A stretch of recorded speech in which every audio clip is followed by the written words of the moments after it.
ప్రజలను మోసగించినందుకు రాజీనామా చేయాలి.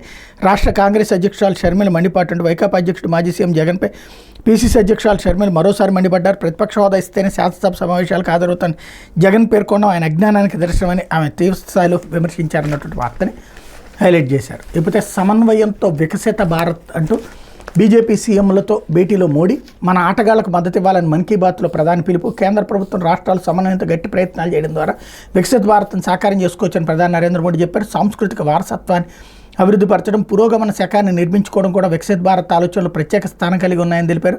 బీజేపీ పాలిత రాష్ట్రాలకు చెందిన 13 మంది ముఖ్యమంత్రులు 15 మంది ఉప ముఖ్యమంత్రులతో 2 రోజుల సమావేశంలో భాగంగా రెండో రోజైన ఆదివారం ఆయన సమాలోచనలు జరిపారన్నటువంటి వార్తని హైలైట్ చేశారు.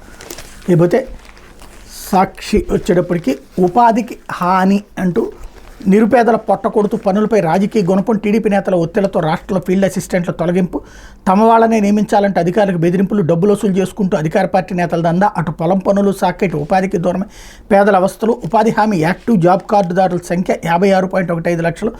రాష్ట్రంలో సగానికి పైగా పంచాయతీల్లో వారం పాటు ఉపాధి పనులే లేవు. గత ఏడాది జూలై 2.23 కోట్ల పని దినాలు, ఈ ఏడాది జూలైలో 67 లక్షలే. కరోనాలోనూ పనులు కల్పించి ఆదుకున్న వైఎస్ఆర్సీపీ ప్రభుత్వం అంటూ జగన్ ప్రభుత్వంలో పని దినాలు 2.78 కోట్లు అయితే చంద్రబాబు ప్రభుత్వంలో పని దినాలు 2.23 కోట్లు 2023లో 24కి వచ్చేటప్పటికి 0.67 వచ్చింది అన్నటువంటి వార్తని హైలైట్ చేశారు. 2023లో ఇది 2.78 అప్పుడు అలాగే జూలైలో వచ్చేటప్పుడు జూలై లెక్కలో అప్పట్లో 5.42 కోట్లట.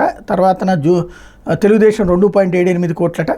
అదే 23లో అదే తెలుగుదేశం హయాంలో జూలైలో, వైసీపీ హయాంలో అయితే 2.23 కోట్లు అయితే అదే సమయంలో తెలుగుదేశం హయాంలో 0.67 లక్షలు, అంటే కేవలం 67 లక్షలే అన్నటువంటిది హైలైట్ చేసుకొచ్చారు. అయితే ఇక్కడ పాయింట్ ఏంటంటే మామూలు పనులు దొరకనప్పుడు ఉపాధి హామీ పనులు ఇవ్వాలి.